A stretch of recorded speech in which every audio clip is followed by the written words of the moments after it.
We're back. Hello. It is fun with Freisians. It is. It's another hot day here in Maine. It seems like every time Susan and I do one of these videos, it's blistering hot out. So, but today we're kind of going to give you an overview of what the Frisian horse is, you know, some of their breed characteristics, the history. We'll go over the comments. Yep, the comments that you folks generously left on Facebook and YouTube after the last video. And again, we invite you to comment, post, whatever, about some questions that you might have or some insight for future videos, you know, where this is all for you guys. This is all education for you. So what you want to hear is what we want to make sure we touch on. So don't be afraid to drop a comment, you know, send us a message. If you haven't checked out the new Fun with Freisians Facebook page, go over there, give that a like. That's kind of where we'll put all the videos. That way, if you're not on YouTube and you can't subscribe to the YouTube channel, it's an easy place to find it. Yes. So we'll start with, you want to start with the comments that we... Yeah, sure. So we had one lady point out to us that Frisian Heritage horse and the German registry for Freisians can show at IFSHA. So thank you for telling us that, because we didn't realize that. Frisian. Yes, and Northeast Frisian. You know, it's just different registry, you know, that kind of thing. As long as it's a Frisian class, they can go in it. The Frisian Heritage horse probably has to go in the part Frisian class. I don't know for sure about that, but you can show at IFSHA, Northeast Frisian, you know, any of the quote unquote Frisian classes you can show at. So thank you very much to the lady who sent us a comment on YouTube clarifying that for us. And the red Freisians, the chestnuts, can go into the KFPS registry under B book. Yeah. And she also told us, I can't remember the stallion's name that she said now, but there's only one remaining stallion that actually is a red carrier. So that's kind of a fun little tidbit of information there. Yes. So, and then we had, you know, a friend of Susan's and myself, Christy Brown, sent us a message about, you know, some videos that she'd like to see in the future, some areas that she'd like us to touch on. So we'll keep a running list of that. And, you know, as we go along, if one of our videos that we already have planned doesn't hit on that, we'll make sure to point out, or make a point to make a video about, you know, the questions that you guys have that we're not hitting on. So again, please leave us comments. That's how we know what you guys want to see. So, well, we have planned some really informative videos for you. But this one, we were going to touch on the history of the Frisian horse and some of the breed characteristics, some kind of characteristics of their temperament, some of the disciplines that they excel in, maybe some of the disciplines that they're not necessarily geared towards, you know, that kind of thing. And if we make a comment about the Frisian not being geared toward a certain discipline and you do it with your Frisian and do great with it, let us know. Because we're just going on general confirmation, you know, what we see in the show world kind of things. I'm not saying that they can't do it. So if you've got one that does it, let us know. I haven't seen many Frisian jumpers at the Olympic level. No. Just saying. So again, we're not out here to insult anybody or put anybody's down. Fabulous Frisian that loves to jump, and that would be great. So let us know. So why don't we start a little bit with how the Frisian horse kind of came about? An ancient breed, and it started with Equus robustus. And that is like cave drawings. And Equus robustus was prominent in Europe, and it was in the Netherlands area and Western Europe. And then they added to this Equus robustus the Andalusian horse, which carried some Arabian. So it refined out the Equus robustus. And the Dutch, the Frisian people up in Friesland, there's 11 provinces, and they're the Northwest province. You have to cross a huge long dike to get to Friesland. And they decided to breed the horse for specific purposes. And Kendra wrote this out beautifully. It was during the 16th and 17th centuries that the Arabian blood through the Spanish Andalusian was added. And it gave the breed a more refined face, more refined body. And it was a lighter horse, and they used it for, they were really gorgeous, and they came in all different colors. It was the Frisian people with their beautiful horse that bred the horse specifically to be black. It originally came in all different colors. And I think that's the coolest thing when I started first researching the breed, is that the Frisian really is, or was, maybe not so much nowadays because we're breeding a little bit more sport type, but it really was kind of a light draft breed. You know, they were rugged enough that the farmers over there could use them to pull hay wagons, to plow the field, but then they were refined and light enough that they could take the carriage into town. And, you know, they were kind of a fancy go-to-church horse. Yeah, you know, they were kind of an all-in-one horse. You didn't have to have your big, bulky draft horses that ate a lot and, you know, all that kind of stuff. So you kind of got the best of both worlds out of one breed, which was cool for me, you know, because we don't see that a lot anymore. Yeah, they were Knights Chargers at one point, yes. And they were prominent. Then later on, they were popular circus horses, driving horses, fancy go to church, but they could plow the field. And way back, the stud book was started, I think it's May 1st, 1879, and there were 2 books. And we still have the A book and the B books, but they've changed since then. Back then in 1879, you had your purebreds and your crossbreds. So A book was your purebreds and B book was your crossbreds. And now the A book is your purebreds, and there's 2 B books. And the B book 1 is for like when the United States first got into Freisians and they were so rare, you could get a B book 1 status because the Dutch cured the stallion is good enough that they would put the foals in the B book 1. And, you know, that was completely fabulous, but the B book 1 way back then was for crossbreeds. That doesn't exist anymore. Yeah. There's no KFPS book at this time for crossbreeds. So that's how we ended up with these other wonderful registries here in the United States, you know, to promote and the Frisian as a cross, and also the American the heritage horse. Yeah. Okay. So, then by 1907, we almost lost the Frisian horse for crossbreeding. And it was crossbred to the point where there's like they had 1 stallion. And they had to rebuild the breed. And this is one of the reasons that we have helper book mares, and you'll go look at the mare lines, which we'll get into, which is going to be that'll be a whole video in itself. And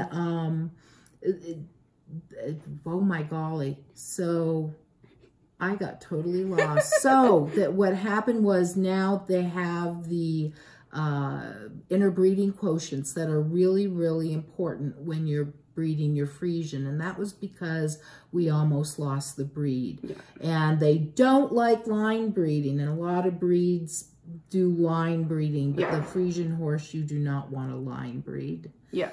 And in 1913, the Society of the Frisian Horse was created, which is our stud book, which really bolstered the breed. And then it developed into, it morphed. The stud book kept morphing and trying to hone in on the direction they wanted for the Frisian breed. In 1943, the Society of the Frisian Stud Book was created. And that is where we're at now. Yeah. And not long after 43 was when the Queen put her stamp on it, right? And that's how it became the Royal Society of the Frisian Horse. The Queen of the Netherlands, Queen Beatrix at this time, she is the patroness of the stud book. Yeah. It's truly a queen stud book, so it's pretty remarkable. It has such a powerful impact on an entire country and now the world. But it is, the stud book is held by the patroness Queen Beatrix. So it's pretty awesome. It is, and I think it's one of the few stud books out there that is monitored as tightly as it is. You know, you can pretty much find out anything about any horse that you want to, you know, thanks to this stud book, the good and the bad. That's right. So impressive, gorgeous breed. Yeah. There are conditions for the registry.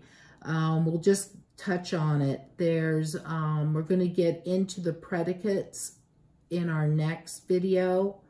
Height is part of it. Conformation is part of it. They look at the type that is being presented. And by type, Susan means kind of the more Baroque, I don't want to say draft horse, but the little thicker built horses versus the sport horse that, you know, are a little more refined nowadays, a little bit taller, a little bit uphill, you know, more of the riding horse than the pulling horse. Correct. There you go. So, and some of you may not know, I didn't know this, but in North America, the Frisian breed went extinct at one point. They were completely gone in North America because we crossbred them out. They were first brought to North America in the 17th century, and then they were... When New York was New Amsterdam, before it became New York, it was a Dutch settlement. And then after the Frisian breed was lost over here, they didn't reintroduce the Frisian breed back into North America until 1974. So when you think about it, they're, you know, a pretty new breed, you know, second time around to the side of the pond, I guess. No. When I purchased Rosie and Renee, well, my wedding gift, and people had no idea. You'd bring them in the ring, and they'd look and go, "That's a Percheron ? It doesn't quite look like one, but that's the closest we can come to." And I say, "No, it's not a Percheron. This is a Frisian." And there was no breeding standard. The judges, you know, for the most part, loved them and would be kind of wondering what breed standard they're supposed to use to judge the horses. Yeah. So there was a great effort to bring over, and I brought over as well and showed the Maine Horse Association, the breed standard. It went to the Show Horse Society, American Show Horse, just so that they could get the horse included in participation in hand. If you went to an open horse colts or fillies and you're sitting there, you know, so the judges would have an idea. There was a great prejudice for a while that the Freisians were only driving horses. Mm-hmm. And it took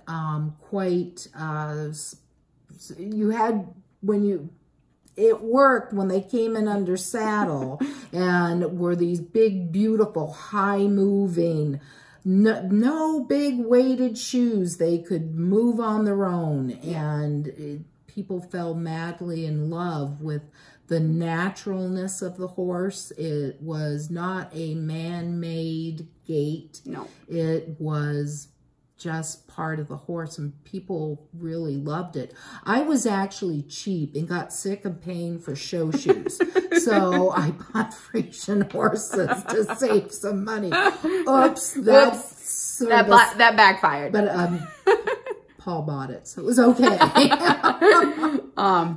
So yeah, you know, that's kind of an abridged history. You know, if you guys want to look into it more, there's a wonderful timeline on the Frisian Horse Association of North America's website that starts in, I would say, BC times and goes right through to now, you know, that kind of talks to you about how the breed has evolved, you know, where the breeds, you know, where other breeds got introduced to make it what it is now, you know, that kind of thing. So it's a little much to try to touch on in this video because you guys would get really bored really quick.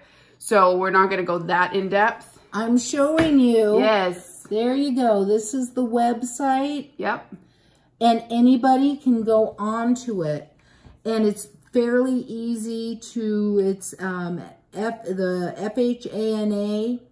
FHANA.com, and if you read it, it says Fauna Royal Frisian. It says by the KFPS. So what you're reading on this website is the KFPS.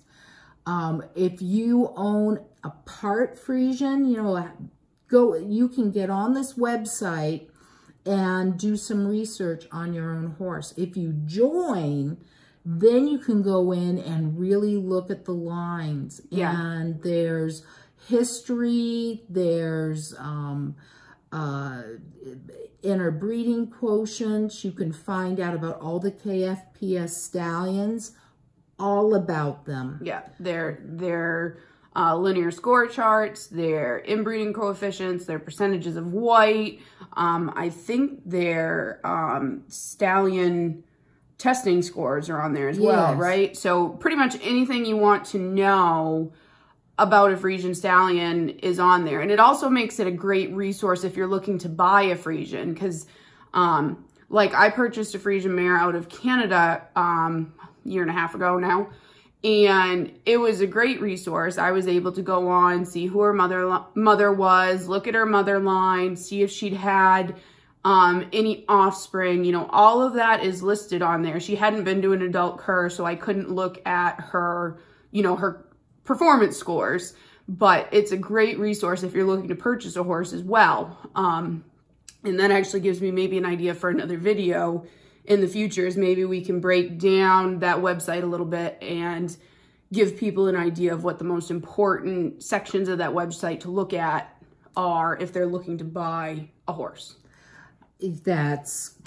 We want to help you not make a mistake. Exactly. If you love the horse that you, but boy, is there a lot at your fingertips to know. And we're kind of hoping with this video series to cater to all the worlds. You know, whether you're looking for Frisian just to show, you know, just to have so you can say that you have a Frisian, you know, that's cool with us. But if you're looking at it, you know, potentially for a business investment, you want to get into breeding, you know, that kind of thing, we kind of hope to help you navigate that venue as well. So you're getting the best bang out of your buck as far as, you know, a business investment kind of thing. Because Susan and I think have dabbled in both worlds. Do you think we're brave enough to just touch on the predicates while we're talking? We can. You know, we'll do a... We're going to be brave. Yeah, we'll be brave. We'll do kind of an abridged overview of it right now. And then in our next video, when we start talking about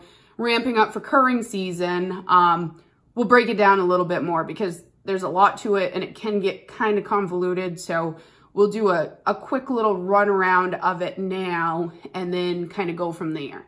So do we want to start with the mares? They're probably the... Oh, we can start... Or not necessarily the easiest. They're not the easiest, but they're awesome. Yeah. So, here we go. Mares. Hold on. Okay. We have mares. If you want to stud... Okay, first height. Stud book mare. 1.5 meter. Okay. Everything's done in meters with the Freisians because that's the unit of measurement over there. So when you look at your horse's papers, it won't say hands high. It will say meters. Okay. Stud book mare. So we got a mare. She's nice. She doesn't have any congenital deformities. She's put together well. They like her conformation. She moves pretty well. She moves well. They love a big, beautiful walk. The stretchy walk. Back feet, you know, the imprint. That will be your biggest thing in the curring is that walk. They've got to track well. What happened was people got so excited about how beautiful they trot that you don't want to lose your walk. You don't have a sport horse. If you don't have you have to start with walk to get a beautiful trot. Yeah. So it has to track up. Nice and relaxed. Nice and relaxed. Beautiful use of the back and the hind quarter. You've got a nice stud book mare. Then you want to, okay, like 24 or so % star mare. So there's a whole lot of stud book mares, and there's a group of mares that don't make it into it's scary when you bring your mare and it's scary. Let her in the stud book. It's scary. The star mare it's basically the step above stud book. Right, is the step above stud book. The height at the withers, a minimum height of 1.56 meter. This mare has to be beautiful walk, improved conformation over a stud book mare. They have a scoring that they do that is based on the walk, the trot. Actually, I've got one right here. Oh, good. She's going to go get one. Maybe. I'm going to look. So you know, one of your differences between your, I think I've got one here. No, it's in the background. So one of your differences, like trot, for instance, between your, let's say, a stud book mare and a star mare. You know, maybe your stud book mare looks pretty nice in the front end. You know, she's got a lot of elevation, a lot of action in the front end.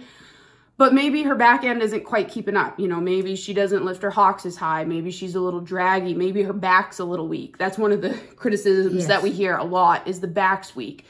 You know, a mare that her hind end matches her front end a little bit better is, you know, maybe going to be that star mare versus just a stud book mare. And then to make matters even more confusing, you have, I guess, for lack of a better term, different levels of star. Yes, you have star, and then you have the best of the star, which is very rare. You can get a croon mare. Yeah. And let's see, we will look at I have right here, I brought up one of my own girls. Her name, I got her from the Netherlands. Her name is Extra Mooi Van Dove. Which doesn't that mean very beautiful? Means very extra mooi. Means in Dutch. Very beautiful in Dutch. And she is star and sport, which is another predicate that we'll explain. Yeah. Her performance scores, when she was brought for her testing, you want greater, you know, 1 through 10. 7 is great. 6.5, okay. So you're trying to score for 7 and higher on the walk, trot, and this was for her sport status. They had walk, trot, canter, her balance, her elasticity, transitions in her impulse. So when they're looking at them, they are looking for their athleticism, and you really want to score preferably 7 or higher on these things. Yeah. And they will give you your scores right there. That's what this little card is. So this one is my little Phillies cur card from last year. So you get this right at the show on the back. It kind of explains to you the scores that you need to get for the different premiums. I think your adult horse one is yellow instead of green. So they make a big to-do once they've looked at your horse. They announce what what your horse got, and at that point you've either got tears of joy or sad tears. But, you know, it's right there, and it's totally explained. So you come in and you've got a stud book mare. Oh, I think she's better than that. You can show your mare and gelding and stallion as many times as you want, you know, because it's optional to bring your foals. So as long as you get them microchipped and everything, that's very good. It's nice to show your foals at the curring. You'll get no premium, first premium, second premium, third premium, you know. But that's a baby. And we all know babies grow. Change. You know, month to month. You might say, oh my gosh, it's a first preemie. And all of a sudden the bottom's right in the air and you bring them in and they can't get out of their own way. And they get a third premium. It's not to worry. Bring them back when they're 3 or 4 years old. This is when they're going for stud book, star. You know, you really are showing your matured horse. Make sure you don't just take them out of the field and bring them in. You need to present the horse in the best light you possibly can. There's a lot of prep work that goes into getting your horse ready for the cur. And I highly suggest that if you don't have time to do it yourself, like Susan and I, you know, we both have jobs outside of our horse passions, you know, so I suggest you find a trainer that you trust, particularly one that's familiar with the Freisian breed, because, you know, you look like the IBOPS. It's a performance test. It basically gives the judge a second chance to look at your horse versus just the in-hand portion. And there's a riding portion and there's a driving portion. You can choose riding or driving. And on the outside, looking at the riding test, it looks very much like a dressage test. You're like, oh, well, I'll just find a dressage trainer and that'll be good. But it's not a dressage test. They're not looking at the rider. Nothing is judged in this ridden IBOP off of the rider. They want to see how the horse performs. So if you have a rider that inhibits the horse's movement with its, you know, with their riding style or, you know, that kind of thing, then it can affect the scores that your horse should have got or might have got. So, you know, somebody who knows the Freisian breed is going to be your best avenue for success. You know, not saying that your trainer couldn't do it. That knows the Freisian breed gives you a little bit of an in. If you don't have one, find a good dressage rider, a good driver trainer, good driver, one of the two, and you can do the show driving test. You can do the carriage test, and then there's the under saddle test. So you've got your beautiful Freisian. You've got let's make it a second preemie foal. We'll just have fun. I like saying that. Second preemie foal, and you're like, oh boy, when you're 3, I'm going to take you and you're going to get your star. Because there's no third preemie star. There's first and second preemie star. Third preemie is just stud book. So that's a stud book mare gelding. So you go and you're all excited and you say, I want some cur prep. Oh, this second preemie is definitely a show driving horse. This horse has very elevated, beautiful movement. He or she is moving from behind. The power's coming from behind. Nice, strong back, good loins, beautiful uphill conformation. And we'll get into conformation and how to measure uphill. In a different video. So you go in there and you're so excited and you bring them in and this horse does this gorgeous driving, IBOP, show driving. Chin on the ground, gorgeous. In hand, this horse is gorgeous. And they look at you and they said, this is good. And you're so excited. And they say, this mare, we will make her star mare. And you are thrilled. And you look at the judges and you look at your mare and you say, she's only 3. make her second preemie star just for fun, even though 1/2 point away from preliminary crown, okay?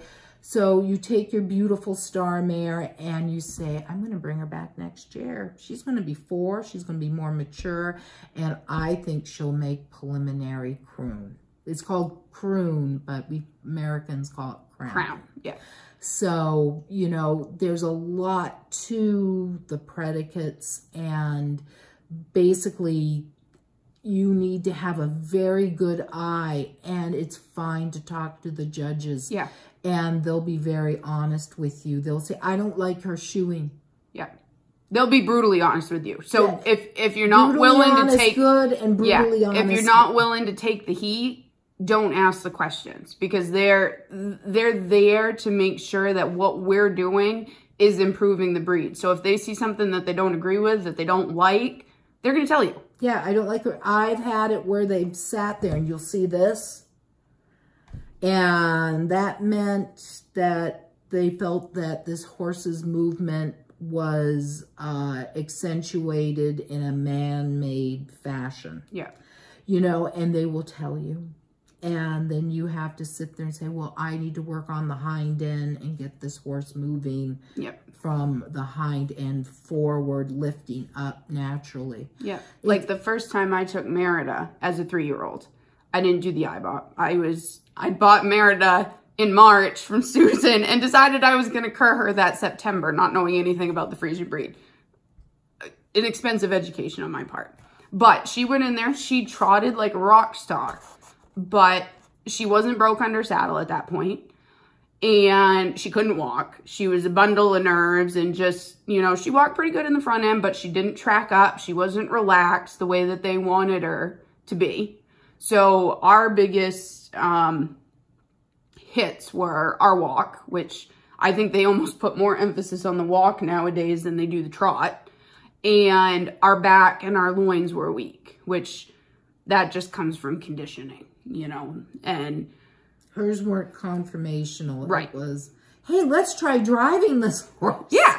So, but the fact that she got into the stud book as a 3-year-old and the judge's words were bring her back, you know, that was an encouragement for me to say, okay, I need to find somebody who knows what in the world they're doing, because clearly I don't. And I was able to bring her back. It wasn't a year later. It was 2 years later. She went as a 5-year-old. And she got second preemie star, which I was out of the world about, you know.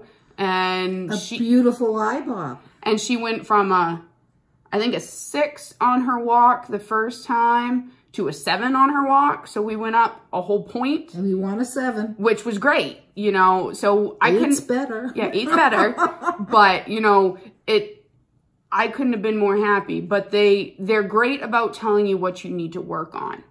And, you know, it's a lot of work, but it's fun. It's worth it. It's so fun. Worth it. Even if you're not going to breed, take them to the cur. Oh, bring your geldings. Bring your gelding. Well, this is what I wanted to explain. The reason the curring is important, I've had people say, I have a gelding, I don't no interest in bringing him. And it's like, you really need to bring him. You need to bring your beautiful fillies and mares. And when you bring them to their 3- and 4-year-old or 5-year-old or 6-year-old, or gee, I just got interested and my horse is 8, well, bring them. Bring them. The points when your horse goes star, it counts to the sire and the dam. Well, I don't care what happens to this. Well, we should care because it improves the marketability. It improves your horse's papers. Yes. Your horse's papers improve because what happens is if the mare gets 4-star babies, you know, 4 of her offspring go star. Whether it's filly, gelding, mare, whatever, stallion, it doesn't matter. Stallion, whatever, she becomes a preferant. And that goes on her papers and it goes on your papers. And being preferant is the most fabulous thing in the world. Because it shows that not only is that mare a good performance horse. She's the maker star. Yeah, but she throws really nice babies, too. And if she's stud book and she goes preferant, okay, it's a stud book mare. It's not a star. It's not a croon. It's not a model. It's a stud book mare who went preferant. That is not a hole in the, we call it hole in the papers. When you're looking at a mare line, you want star or better if you're a breeder. It's just insane. That's what you want. You want star or better for the called full papers. Full papers is not A-book papers. Full papers are 3 star or better mares in a row on the dam line. Yeah.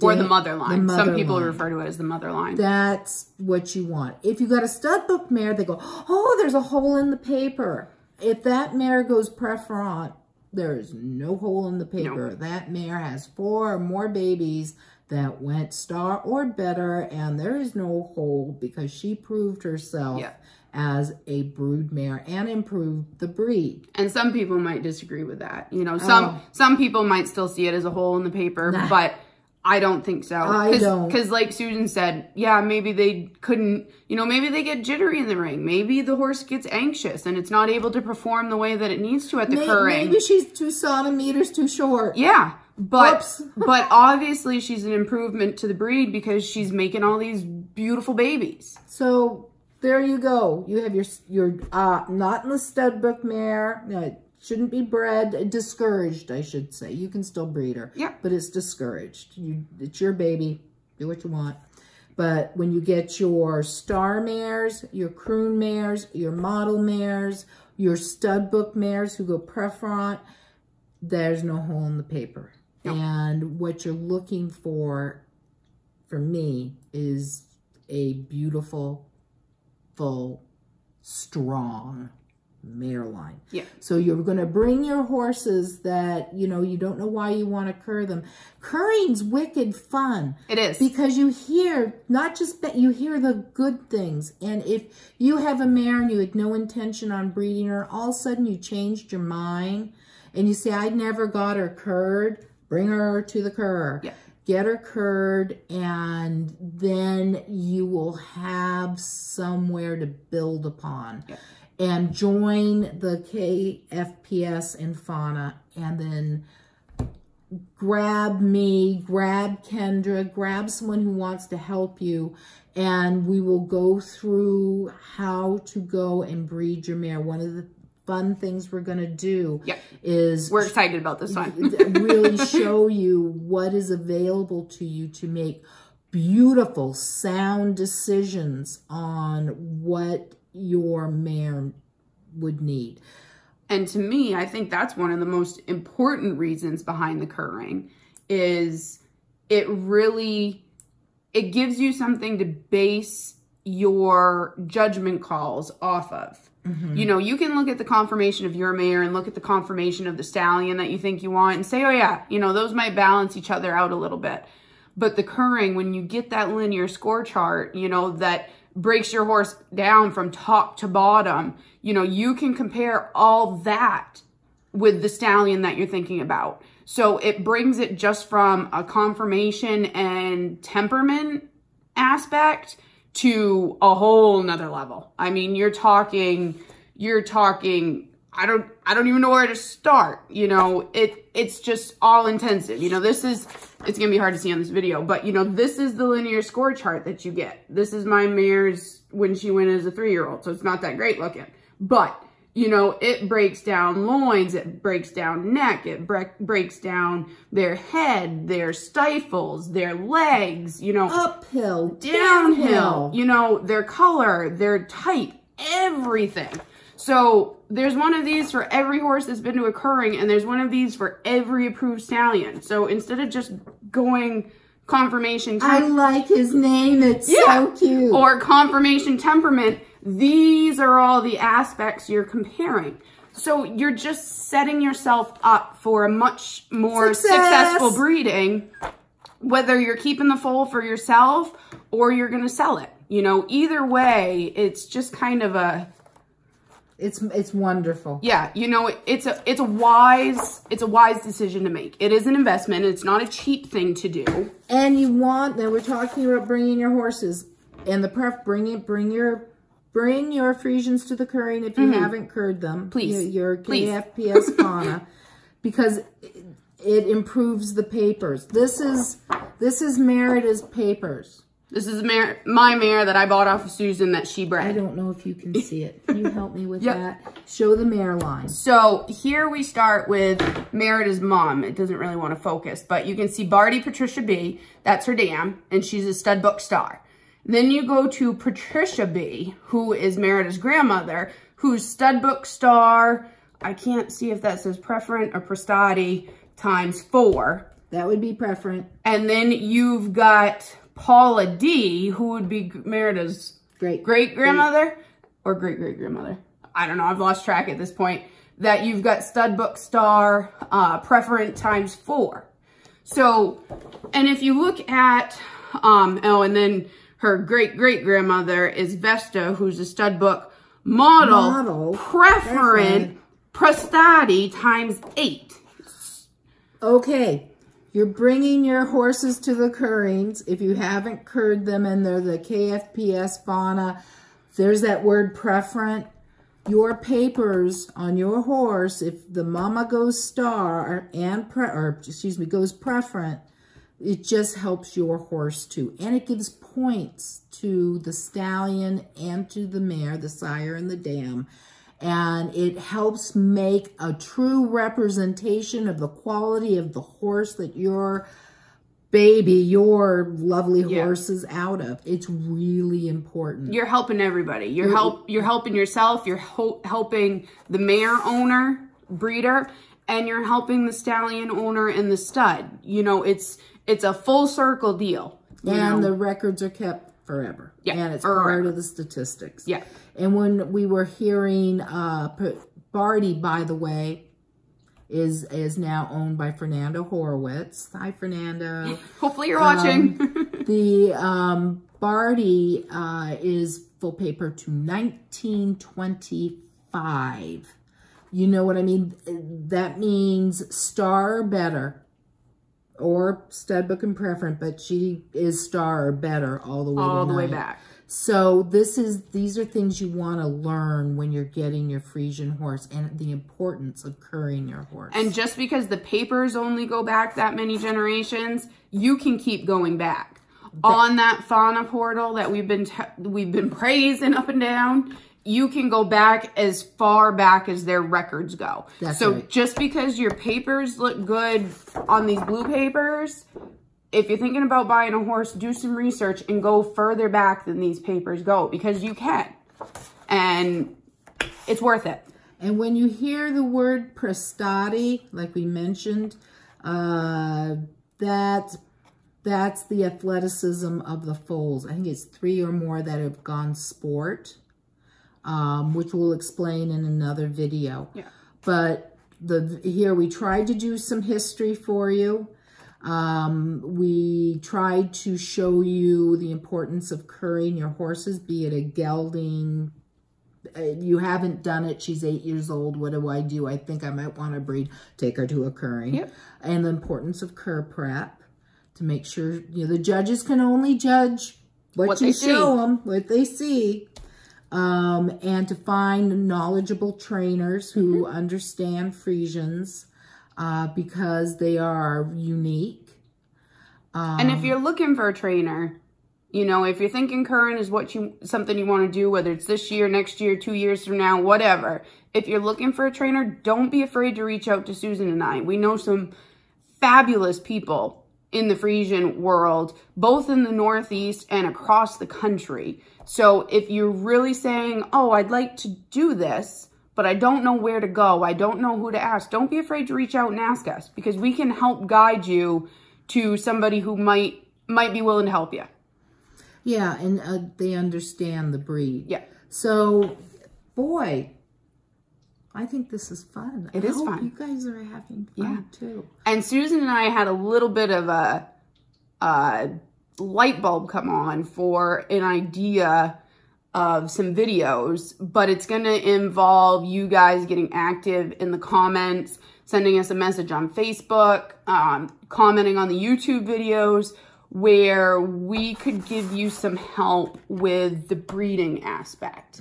If you had a mare that you wanted to breed, we could do some videos that are kind of geared towards you, but open to everybody so they can learn.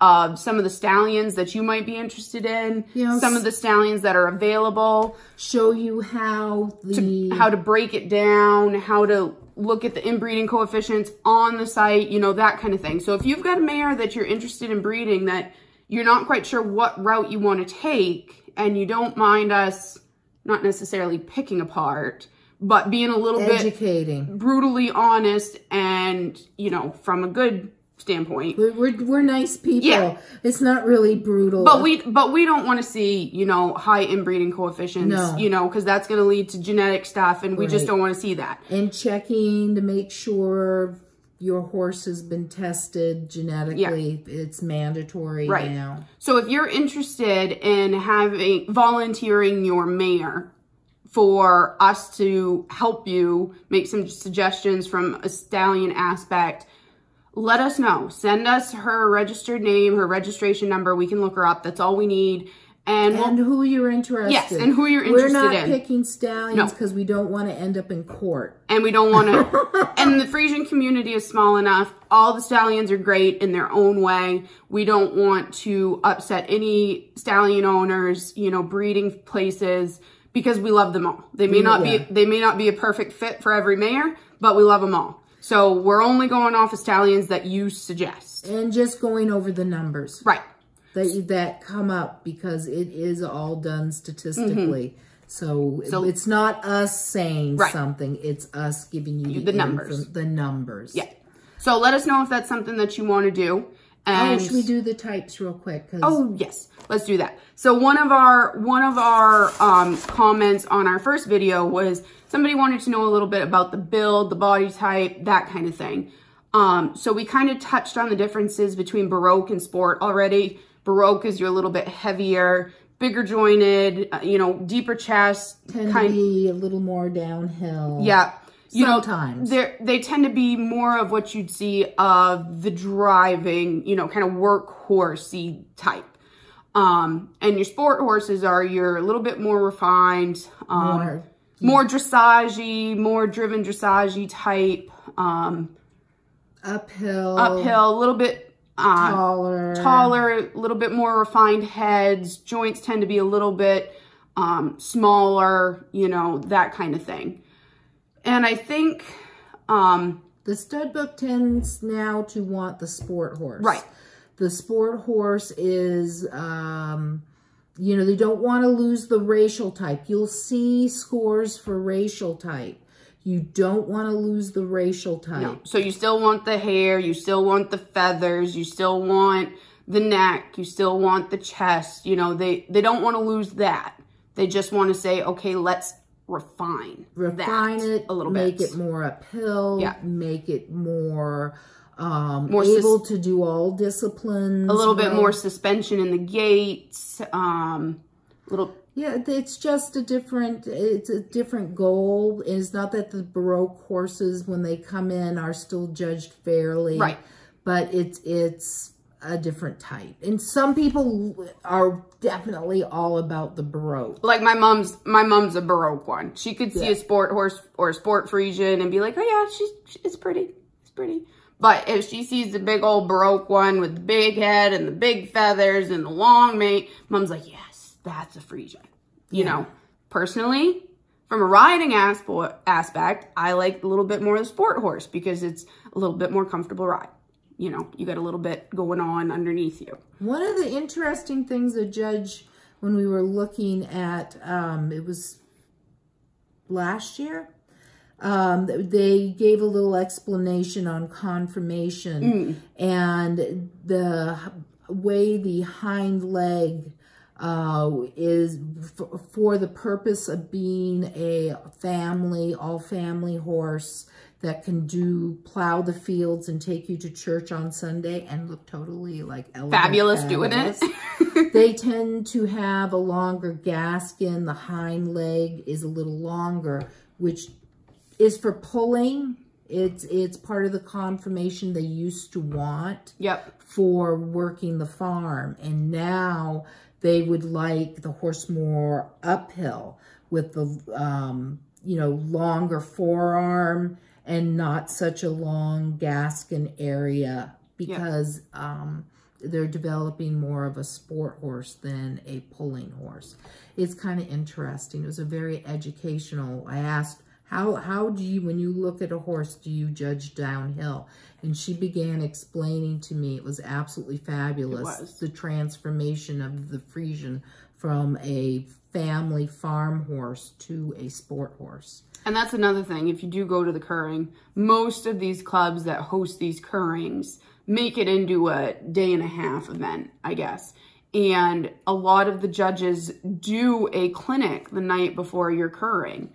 Go to it.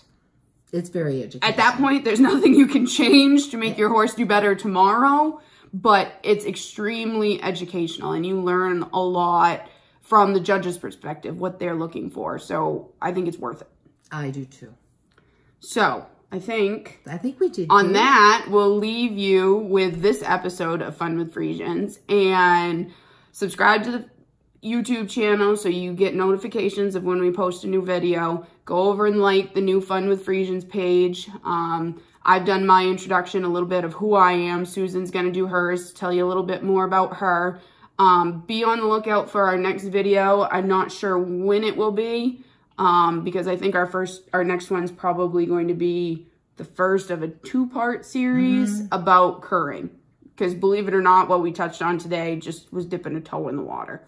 So, be on the lookout for that. Curring season will start ramping up here, September? End of September. So we're hoping to take you guys to the curring in Ohio? I think Ohio. Ohio? I'd love to do the mare show. Oh, the mare show's new to the United States. Yeah, this is what, our third year? Fourth year? I think it's third. Third? I think so. Yeah, it's going to be in Ohio. And this year's the first year that they've done a West Coast one, too. There's a West Coast. So there's one in California, too. It's a big deal. In the Netherlands, you know, everybody goes, oh, stallion. But if you know your Frisians, the wisest thing is to say, oh, mare first. Yeah. And then the stallion. Yeah. So I'll have a mare participating in the curring at Ohio. So that'd be fun to see. Track you. Yeah. So we'll we can do Rosie. We'll let you show how Rosie does. Maybe that's what I'll do on the Facebook page. I'll show you some. And you'll hear all about her underwear on her horse. It's fabulous. I'll show you some of the videos of when she first started down at Dan's as a driving horse, and I'll, you know, maybe post some of the progression as she's come, and then you'll see the final product at the curring the beginning of October. So be on the lookout for the next video. Subscribe to the YouTube channel. Like, comment, post, share. We're trying to get this out there, and this is all for you guys. So if there's something you want to see, let us know, because we can't read your mind. So with that, we will leave you with another episode of Fun with Freisians with Kendra and Susan. Yay! Have a good day. Bye.